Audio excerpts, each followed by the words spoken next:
नमस्कार, बहुत स्वागत है आप सभी का। मैं हूं आपके साथ सिरांधा शेखर। खबरें आप तक पहुंचाएं उससे पहले एक अपील। न्यूज 18 आपसे अपील करता है कि आप अपने घरों में रहें, बाहर नहीं निकलें। हालात बेहद खराब हैं, हालात से निपटने की कोशिश की जा रही है। लॉकडाउन है, इसलिए घरों में रहें। इस वायरस को हराने का यह सबसे बेहतर तरीका है। अगर आप तक खबरें पहुंचाने की मजबूरी नहीं होती तो मैं और मेरी पूरी टीम भी घर पर होती। इसलिए आप कम से कम घर पर रहिए, सुरक्षित रहिए और दूसरों को भी सुरक्षित रखिए। अब चलिए, कोरोना पर क्या कुछ अपडेट अब तक की आ रही है वो आपको बताते हैं। सबसे पहले पूरे भारत की बात करते हैं। देश भर की अगर बात करें तो कोरोना के कुल मरीजों की संख्या अब 693 के पार हो चुकी है। इसमें 44 मरीज स्वस्थ हो चुके हैं, वहीं 17 मरीजों की मौत हो चुकी है। तो ये आंकड़ा 693 का जो कि पॉजिटिव केस है, 44 जो मरीज ठीक हो चुके हैं कोरोना से, वहीं 17 लोगों की जान गई है। वहीं बिहार की सिर्फ अगर बात करें तो कोरोना के कुल पॉजिटिव मरीज जो हैं वो 6 आए हैं। वहीं मुंगेर के एक मरीज की मौत सबसे पहले हुई है। बीते 24 घंटे में 2 पॉजिटिव केस बिहार में सामने आए हैं। झारखंड की बात कर लेते हैं। झारखंड एकमात्र ऐसा राज्य जहां पर एक भी केस पॉजिटिव सामने नहीं आया है और उम्मीद यही की जा रही है, जिस तरह से जंग लड़ने की कोशिश झारखंड कर रहा है, ना आए पॉजिटिव केस तो राहत की बात होगी। तो ये अब तक की अपडेट पूरे देश भर की और बिहार झारखंड की हम आपको बता रहे हैं। हम आपको बता दें कि लगातार कोरोना से जंग लड़ने की कोशिश पूरा देश कर रहा है, पूरा बिहार झारखंड सभी कर रहे हैं। पॉजिटिव मरीजों की तादाद जरूर बढ़ रही है, मृतकों का आंकड़ा भी बढ़ रहा है, लेकिन सबसे जो अच्छी बात है वो ये है कि जो पॉजिटिव केसेस हैं उनमें से मरीज ठीक भी हो रहे हैं। और अब आपको बता देते हैं क्या कुछ और अपडेट्स हैं। तो हम आपको बता दें कि 693 केस आ चुके हैं और आज की अगर सिर्फ बात करें तो आज 36 मामले सामने आए हैं। 664 पॉजिटिव केस सामने आए हैं। भारत में कोरोना से सबसे अधिक प्रभावित राज्य की बात करें, महाराष्ट्र सबसे ज्यादा प्रभावित है। महाराष्ट्र में 125 केस पॉजिटिव पाए गए हैं। 3 लोगों की मौत भी हुई है कोरोना की वजह से। केरल में कोरोना वायरस से 101 लोग संक्रमित हैं। इसके अलावा पिछले 24 घंटे में केरल में कोई कोरोना केस नहीं आया, ये अच्छी बात रही। साथ ही गोवा में 33 लोग संक्रमित पाए गए हैं कोरोना से। विदेश यात्रा इन लोगों ने कर रखी है। तेलंगाना की बात करें, यहां पर 41 के पार अब संख्या पहुंच गई है संक्रमित मरीजों की। कश्मीर में कोरोना वायरस के 4 और पॉजिटिव केस सामने आए हैं। इसके अलावा हम बात करें पूरे जम्मू कश्मीर की तो 1750 लोग फिलहाल आइसोलेशन में रखे गए हैं। इनकी जांच की जा रही है, निगरानी की जा रही है। देश में एनएच पर अब टोल टैक्स नहीं लिया जाएगा, सरकार की तरफ से ये बड़ा फैसला लिया गया है। साथ ही हम आपको बता दें कि बहुत सारे नेताओं ने अपनी तरफ से रुपए भी दिए हैं। रविशंकर प्रसाद केंद्रीय मंत्री हैं जिन्होंने 1 करोड़ की राशि अपनी तरफ से कोरोना पीड़ितों की मदद के लिए दी है। इसके साथ ही हम आपको बता दें कि डॉक्टर जावेद कांग्रेस सांसद हैं जिन्होंने 1 करोड़ की राशि अपनी तरफ से दी है ताकि कोरोना पीड़ितों को मदद मिल सके, उन गरीबों को मदद मिल सके जो बेबस हैं इस वक्त। चिराग पासवान एलजेपी सांसद हैं जमुई से, 1 करोड़ की राशि इन्होंने भी दी है अपनी तरफ से कोरोना पीड़ितों की मदद के लिए। लगातार जो है कई लोग सामने आ चुके हैं मदद करने के लिए। सरकार घोषणाएं कर रही है किस तरीके से मदद हो सके लोगों की। रामविलास पासवान केंद्रीय मंत्री हैं, उपभोक्ता मंत्री, 1 करोड़ इन्होंने भी अपनी तरफ से कोरोना पीड़ितों के लिए दिया है। इसके अलावा अगर हम बात करें दुमका सांसद सुनील सोरेन ने भी 25 लाख की आर्थिक मदद की घोषणा अपनी तरफ से की है, जो राहत की बात होगी पीड़ितों की मदद में जिन्हें बहुत ही मुश्किलों का सामना करना पड़ रहा है। बादल पत्रलेख झारखंड सरकार में मंत्री हैं, इन्होंने भी अपनी तरफ से 25 लाख रुपए देने का ऐलान किया है कोरोना पीड़ितों के लिए। हालांकि राहत की बात यह है कि झारखंड में अभी तक एक भी मामला सामने नहीं आया है, ये बहुत अच्छी बात है। वहीं अगर बात करें घाटशिला विधायक की, रामदास सोरेन है घाटशिला से विधायक, इन्होंने भी अपनी तरफ से 25 लाख रुपए देने की घोषणा की है कोरोना पीड़ितों की मदद के लिए। और इसके साथ ही बहरागोड़ा से विधायक है समीर महंती, इन्होंने भी 25 लाख रुपए देने की घोषणा की है ताकि कोरोना पीड़ितों की मदद हो सके, उन बेबस लोगों की मदद हो सके जो कि अपनी तरफ से सक्षम नहीं है, जिन्हें दिक्कतें पेश आ रही हैं, उन सभी को मदद के लिए लगातार जो है नेता सामने आ रहे हैं, मंत्री सामने आ रहे हैं। समीर महंती बहरागोड़ा विधायक, उन्होंने भी 25 लाख देने की घोषणा की है।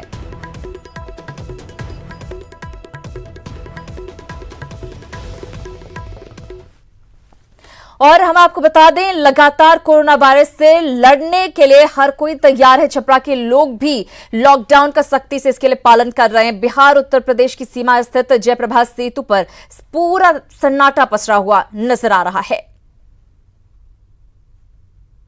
वैश्विक महामारी कोरोना को लेकर बिहार और उत्तर प्रदेश दोनों ही परेशान हैं। कहीं ना कहीं दोनों राज्यों की सरकारें जो है कोशिश कर रही है कि लॉकडाउन को पूरी तरह से पालन किया जा सके। इसका असर जो है बिहार उत्तर प्रदेश की सीमा पर भी नजर आ रहा है। हम अभी खड़े हैं जयप्रभा सेतु के ठीक उस जगह पर जहां थोड़ी दूर में आप बिहार की सीमा में प्रवेश कर सकते हैं। देख सकते हैं कि बोर्ड लिखा हुआ है, बिहार राज्य में आपका स्वागत है। तो इस सड़क की हालत अब खुद में बयां कर रही है कि क्या स्थिति है। एक गाड़ी नहीं चल रही है, कोई व्यक्ति नहीं नजर आ रहा है। इक्का दुक्का जो लोग नजर आ रहे हैं, स्थानीय किसान है, वो किसी तरह से साइकिल से अपना यात्रा कर रहे हैं। सोशल डिस्टेंसिंग का जो पालन कराने के लिए लॉकडाउन किया गया था वो कहीं ना कहीं यहाँ सफल जरूर दिख रहा है। क्योंकि बिहार और उत्तर प्रदेश जिस तरह से कोरोना के लगातार नए मामले सामने आ रहे हैं, उसे लेकर के जो लॉकडाउन है धीरे धीरे उसका कड़ाई से पालन कराया जा रहा है। कई जगहों पुलिस द्वारा सख्ती बरतने के भी हमको सूचनाएं मिल रही है। हमारे पास तस्वीरें भी लगातार आ रही है कि घरों से बाहर निकलने पर पुलिस किस तरह से लोगों पर सख्ती बरत रही थी। इसे लेकर के बिहार की सीमा पर भी असर दिख रहा है और यहाँ भी देखने से यह कहा जा सकता है कि लॉकडाउन जो है वो काफ़ी असरदार है, चूँकि लोगों ने प्रधानमंत्री मोदी की अपील का पुरजोर समर्थन किया है। संतोष गुप्ता, न्यूज़ 18, उत्तर प्रदेश सीमा, माझी, छपरा। छपरा की तस्वीर आपने देखी। इधर कोरोना से बचाव को लेकर लॉकडाउन का असर बगहा के सुदूर गांव में भी देखने को मिल रहा है। यहां थरुघट के 50 गांव में लॉकडाउन को लेकर ग्रामीणों ने गांव जाने वाले रास्ते को पूरी तरह से सील कर दिया है और गांव में किसी भी बाहरी के प्रवेश पर रोक लगा दी गई है। मौके का जायजा लिया हमारे संवाददाता मुन्ना राज ने। हम अभी बगहा के थरुघट इलाके में हैं। यहाँ के गांव के ग्रामीणों ने लोगों सड़क को सील कर दिया है और पूरे गांव में नज़ारा आपका एकदम वीरान सा है। आप देख सकते हैं किस तरह से जब भी मुख्य मार्ग, जितने गांव हैं यहाँ थरुघट के अधिकांश गांव में जो मुख्य मार्ग है उस मार्ग को सील कर दिया है, उसकी नाकेबंदी कर दी गई है। बांस और बल्लों से उस गांव को घेर दिया गया है। और यह एक गांव नहीं है, ये भड़ची गांव है। एक ऐसा ही गांव नहीं, भड़ची, खजुरिया, महादेवा, ऐसे तमाम थरुघट के गांव हैं जिसको सील कर दिया गया है। और जो लोग घर से बाहर हैं उनको गांव में आने की इजाजत नहीं है और जो लोग गांव में हैं उसको बाहर जाने की इजाजत नहीं है। तब प्रधानमंत्री ने जो संदेश दिया है उसका इस सूदी इलाकों में किस तरह लोग पालन करते हैं, हम कुछ लोगों से जानने की कोशिश करते हैं।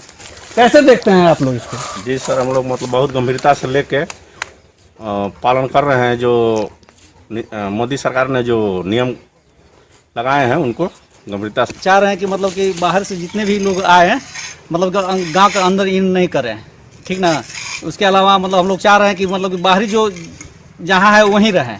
तो आप देख सकते हैं कि किस तरह का स्थिति है इस सुदूर गांव में। तो कुल मिलाकर कहिए तो थरुघट का एक छोटा सा गांव, ऐसे तमाम गांव हैं जहां नाकेबंदी चल रही है। ये गांव शहर के उस महानगरों के लोगों को स्थिति दे रही है जहां मजबूरी में पुलिस को डंडा बरसाने पड़ रहे हैं। मुन्ना राज, न्यूज़ 18, हरनाटाण। वहीं राजधानी रांची से सटे गांव के ग्रामीण खुद लॉकडाउन कर कोरोना से जंग में सबका साथ दे रहे हैं। ग्रामीणों ने बैरिकेडिंग कर बाहरी लोगों का गांव में प्रवेश पर रोक लगा दी है। स्थानीय अधिकारियों को हर संदिग्ध की जानकारी दी जा रही है। जानकारी दे रहे हैं न्यूज़ 18 संवाददाता ओम प्रकाश। देश भर में लॉकडाउन को लेकर जहां शहरी क्षेत्रों में प्रशासन लगातार लोगों को समझा रहा है, सख्ती कर रहा है, वहीं ग्रामीण क्षेत्रों की अगर बात की जाए, राजधानी रांची से सटे हुए ग्रामीण क्षेत्रों में तो लोग कितने अवेयर हैं इसे लेकर, ये साफ तौर से ये बैरिकेडिंग और ये जो बोर्ड लगे हुए इन्हें देखकर समझा जा सकता है। पहले हम लोग सबसे पहले वो लोग पूछताछ करते हैं कि भाई आप लोग कहाँ से आ रहे हैं। तो वो लोग अगर बता देते हैं कि हम लोग बाहर से पलायन करके आ रहे हैं तो वो लोग को यही हम लोग सुझाव देते हैं कि भाई आप लोग पहले घर प्रवेश नहीं करना है। घर प्रवेश नहीं करना है। घर प्रवेश करने से पहले आप लोग स्वास्थ्य केंद्र में जाके पहले सबसे पहले चेकअप करा ले, उसके बाद ही आप घर में प्रवेश करिएगा। कोरोना वायरस बहुत तेज़ी से फैल रहा है और इसमें प्रधानमंत्री जी का भी सख्त निर्देश है कि जो लॉकडाउन लगाया गया है 14 अप्रैल तक के लिए, उसका सख्ती से पालन करने से ही इससे बचाव किया जा सकता है। तो उसी का हम लोग गांव में पूरी तरह से पालन करने का प्रयास कर रहे हैं। वीरान सड़कें हैं और किसी की आवाजाही नहीं है। गांव के अंदर भी कुछ यही माहौल है। हमने कई गांवों को देखा है राजधानी से सटे हुए ज्यादातर की स्थिति करीब करीब ऐसे ही है। तो कहा जा सकता है कि शहरी क्षेत्र की अपेक्षा गांव के लोग ज्यादा जागरूक नजर आ रहे हैं और प्रधानमंत्री के लॉकडाउन के जो उन्होंने घोषणा की है, जो निर्देश दिया गया है जिला प्रशासन के द्वारा या फिर राज्य सरकार के द्वारा, उसका अनुपालन सही तरीके से कर रहे हैं। कैमरामैन नलिन के साथ ओम प्रकाश, न्यूज़ 18 रांची अनगढ़ा। और चलिए अब आपको एक ऐसे परिवार के सदस्यों से मिलवाने जा रहे हैं जो पीएम की अपील पर ध्यान देते हुए न्यूनतम सामान खर्च कर परिवार चला रहे हैं। इस दौरान न्यूज़ 18 के जरिए हर हलचल पर नजर रखने के साथ ही परिवार के सदस्य अपना मनोरंजन भी कर रहे हैं। पटना के ऐसे ही एक परिवार से बात की है संवाददाता अमित कुमार।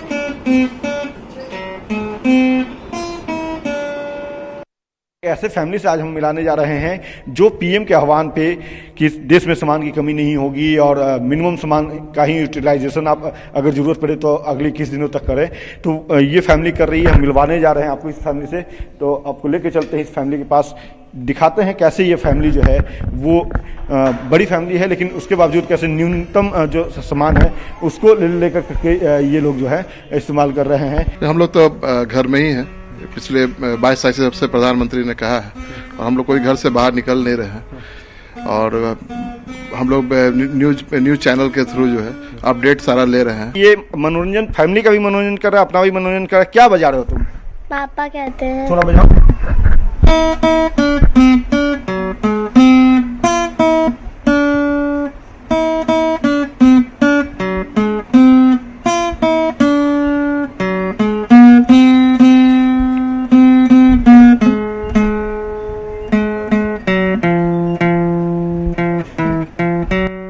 सकते हैं ये बच्चा कैसे खुद को जो है खुद का मनोरंजन कर रहा है, पूरी फैमिली का मनोरंजन कर रहा है। और भी फैमिली में लोग हैं उनसे भी मिलवाते हैं। देखिए ये घर की ये महिला सदस्य हैं और बच्चे जो हैं वो किस तरह से यहाँ पे मनोरंजन कर रहे हैं। देखिए सेल्फ डिस्टेंस, सोशल डिस्टेंस जो है वो बेहद जरूरी है कोरोना वायरस में। प्रधानमंत्री नरेंद्र मोदी से लेकर नीतीश कुमार मुख्यमंत्री तक ने कहा, जानकारी मिली कि मिनिमम यूटिलाइजेशन कर रही है। जी बिल्कुल, हम लोग एक टाइम सूखी सब्जी खा रहे हैं, रात को दाल रोटी खा रहे हैं। कोई जरूरी नहीं है कि हम ग्रीन वेजिटेबल्स 2 बार खाएं। जितने से जितने कोशिश कर रहे हैं कि बाहर कम निकले। हमारे जेंट्स मेंबर भी हम लोग चाह रहे हैं कि कम बाहर निकले। लेकिन बच्चे तो तंग करते होंगे ना, चूंकि 21 दिन और रहना है, प्रधानमंत्री ने आह्वान किया है। घर में जो है उसी के मुताबिक बच्चों को भी हम लोग मन बहला रहे हैं, कुछ कुछ बना के हल्का फुल्का उसी में बच्चों का मन बहला रहे हैं। जैसे ही पीएम ने घोषणा किया कि अगले 21 दिन तक और लॉकडाउन रहेगा, लोग मारामारी करने लगे। अभी भी कई मार्केट हैं जहां पे लोगों की भीड़ रह रही है, अधिक से अधिक सामान लेकर के अपने घर जाना चाह रहे हैं। वैसे लोगों के लिए क्या मैसेज होगा आपका? जी ऐसे लोगों के लिए होगा कि आप घबराएं नहीं, बाजार में सब कुछ अवेलेबल है, दुकानें खुल रही हैं, सब्जियां मिल रही हैं। तो एक बार बाहर निकले, 4 दिन की सब्जियां घर में लेके 4 दिन या 5 दिन उससे काम चलाए। लेकिन कटौती भी करे जैसा। जी बिल्कुल बिल्कुल, कटौती करनी तो पड़ेगी, नहीं तो उसके लिए बार बार बाजार जाना पड़ेगा, महामारी होगी और आपको सामान भी नहीं मिलेगा जो आपको जरूरत पड़ रही है। आप भी इस तरह से अपने फैमिली को मैनेज करें, अपने फैमिली को इस तरह से एंटरटेन करें, अपने फैमिली को इस जो है खाने पर भी फोकस जो है वो मिनिमम यूटिलाइजेशन के जरिए करें, ताकि जो लोग जो हैं अधिक से अधिक सामान लोगों के घर तक पहुंच सके। और साथ ही साथ ये भी अपील कर रही हैं कि आप अपने आप को सेफ रखने के लिए, देश को सेफ रखने के लिए घर में ही अधिक से अधिक समय आप बिताएं। कैमरा पर्सन मनीष जुनेजा के साथ अमित कुमार, न्यूज़ 18 पटना। तो जरूरी नहीं है कि मुसीबत में सारी ख्वाहिशें पूरी की जाए, कम में भी काम चलाया जा सकता है। मुझे ऐसा मालूम हुआ है कि इधर केंद्रीय मंत्री रविशंकर प्रसाद को कोरोना का प्रभारी बनाया गया है। बिहार और केंद्र सरकार के बीच वो समन्वय का काम करेंगे। खबर है कि सभी डीएम के साथ वो वीडियो कॉन्फ्रेंसिंग करेंगे। इससे कोरोना पीड़ित लोगों को बेहतर मदद मिलेगी। न्यूज़ 18 से बात करते हुए उन्होंने इंडिया गिव्स मुहिम की तारीफ भी की। मुझे ऐसा मालूम हुआ है कि आपके चैनल ने भी बहुत पहल की है। मैं आपके चैनल का बहुत अभिनंदन करता हूं। India gives campaign. हाँ, इंडिया गिव्स कैंपेन। तो मैं देखिए मीडिया की मैं बहुत तारीफ करूंगा। इस बार भारत की मीडिया ने बहुत ऊंचाई प्राप्त की है और इंडिया गिव्स कैंपेन का जो न्यूज़ 18 का एक पहल है, इसका मैं बहुत ही अभिनंदन करता हूं। और बात करेंगे मधुबनी से आ रही बड़ी खबर की। मधुबनी सदर अस्पताल में डॉक्टरों की लापरवाही की वजह से घायल सूर्य नारायण झा की मौत हो गई। मामला लोहा हाट के पास का है, जहां बाइक से टक्कर लगने से सूर्य नारायण झा का सिर फट गया और उसे तेजी से खून बहने लगा। घायल के पुत्र विनीत झा आनंद फानन में घायल पिता को लेकर सदर अस्पताल पहुंचे, जहां इमरजेंसी वार्ड में भी कोई डॉक्टर मौजूद नहीं था। सिविल सर्जन को फोन किया गया तो काफी देर तक कोई रिस्पांस नहीं मिला। आखिरकार काफी देर बाद जब सिविल सर्जन ने फोन उठाया तो फोन उठाते ही वो भड़क उठे और बोले, क्या मैं खुद आ जाऊं व्यवस्था करने। साथ ही उन्होंने पर्सनली जब दोबारा फोन नहीं करने की चेतावनी दी तो बार बार के अनुरोध के बावजूद कोई सुनवाई नहीं हुई, जिससे घायल के सिर से काफी ज्यादा खून बह गया और आखिरकार घायल की मौत हो गई। पीड़ित ने हेल्थ सेक्रेटरी से भी फोन पर शिकायत की है, मेल पर शिकायत की है, लेकिन अब तक कोई कार्रवाई नहीं हुई है। तो हम आपको बता दें कि डॉक्टरों की लापरवाही का खामियाजा एक शख्स को भुगतना पड़ा है। सूर्य नारायण झा उनका नाम बताया जा रहा है। लोहा हाट के पास की घटना बताई जा रही है, जहां पर बाइक से सूर्य नारायण झा को टक्कर लगी और उनका सिर फट गया। जब अस्पताल ले जाया गया तो वहां पर कोई डॉक्टर इमरजेंसी वार्ड में मौजूद नहीं था। सिविल सर्जन को फोन किया गया, काफी देर तक कोई रिस्पांस नहीं मिला और जब उन्होंने फोन उठाया तो उठाते भड़क उठे और ये कहने लगे कि क्या मैं खुद आ जाऊं व्यवस्था करने के लिए। लेकिन और ये देखिए, सवाल ये उठता है कि अस्पताल में आखिर डॉक्टर क्यों नहीं थे, वो भी इमरजेंसी वार्ड में। अगर कुछ ऐसा केस आ जाता है, इमरजेंसी वार्ड में डॉक्टर नहीं होगा तो क्या लोगों की जान नहीं जाएगी। फोन करने पर आखिर सिविल सर्जन क्यों भड़क उठे, क्या उनकी यही जिम्मेदारी है। ये तमाम सवाल इस घटना के बाद उठ रहे हैं। क्या इलाज करना डॉक्टरों की जिम्मेदारी नहीं है। लगातार कोरोना पेशेंट्स के इलाज के लिए जहां डॉक्टर जी जान लगाए हुए हैं, वहीं दूसरी तरफ इस तरह की तस्वीर आती है। अपनी जिम्मेदारी से आखिर क्यों डॉक्टर भागे, उसका खामियाजा एक शख्स को भुगतना पड़ा। सिविल सर्जन ने आखिर क्यों नहीं सुनी फरियाद, फोन किया गया, उसके बाद फोन एक तो पहले उठाते नहीं हैं और जब उठाते हैं तो उसके बाद भड़क उठते हैं कि आखिर क्या मैं खुद आ जाऊं व्यवस्था करने के लिए। तो बहुत ही लापरवाह रवैया यहां पर देखने को मिला है और लापरवाही का खामियाजा एक शख्स को भुगतना पड़ा है। बड़ी खबर बाढ़ से है, जहां घोसवरी थाना क्षेत्र के तारतर में रखे मसूर की पुंज में भीषण आग लग गई और देखते देखते पूरा मसूर जलकर राख हो गया। बाद में मौके पर पहुंचे ग्रामीणों ने अपने स्तर से आग पर काबू पाने की कोशिश की, लेकिन आग की लपटें इतनी तेज थी कि पूरा का पूरा मसूर धू-धू कर जल गया। तस्वीरें आप देखिए, आग कितनी भयावह तरीके से यहां पर लगी हुई है। इस दौरान काफी देर तक इलाके में अफरा तफरी का माहौल रहा। तो तस्वीरें आपको दिखा रहे हैं, आप देख सकते हैं किस तरह से मसूर दाल का पुंज रखा हुआ था और उसमें आग लगी है और काफी देर तक आग बुझाने की कोशिश यहां पर की गई, लेकिन तब तक मसूर जो है वो जलकर राख हो गया था और इस आग की वजह से पूरे इलाके में काफी देर तक अफरा तफरी मची रही।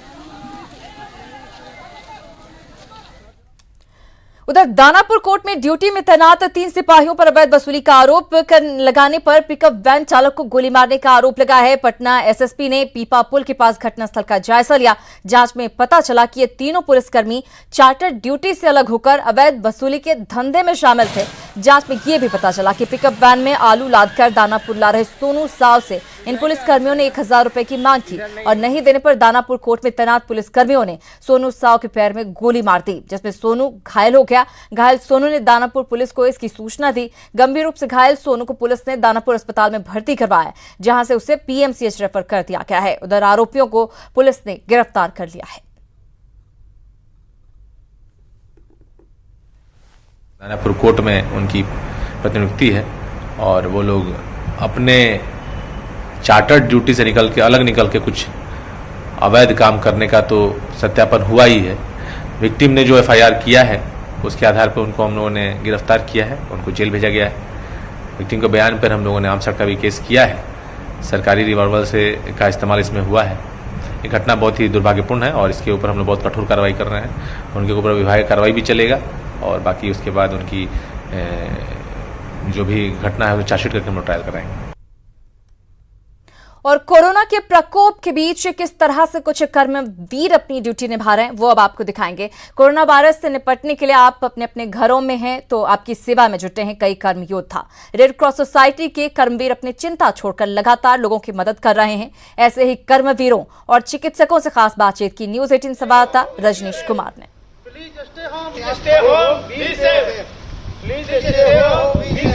अब आपको ऐसे कर्मवीरों से मुखातिब करवा रहे हैं जो इस संकट की घड़ी में भी अपनी ड्यूटी मुस्तैदी से निभा रहे हैं। हम बात कर रहे हैं रेड क्रॉस की। रेड क्रॉस में लगातार ब्लड का इंतजाम किया जा रहा है, यानी 24 घंटे जो कर्मचारी हैं या फिर अधिकारी हैं या चिकित्सक हैं आपकी सेवा में तत्परता से यहाँ पर मुस्तैद हैं। और आपको हम दिखा रहे हैं, देखिए कि किस तरह से जो जाबाज हैं, जो योद्धा हैं हमारे बीच मौजूद हैं। यानी ब्लड की क्या अभी आवश्यकता है, क्या ज़रूरत है, क्या महत्व है, आप समझ सकते हैं। हम कुछ यहाँ के कर्मचारी और अधिकारी हैं, उनसे बात भी करेंगे। क्या कहेंगे आप लोग, जिस तरह से अभी अपनी ड्यूटी निभा रहे हैं, कितनी ज़रूरत बढ़ गई आप लोगों को? ज़रूरत तो बढ़ी है, लेकिन हम रिक्वेस्ट करेंगे कि please stay home, we safe, और जितना हो सके घर में रहिए, एकांतवास रहिए, बेटर है।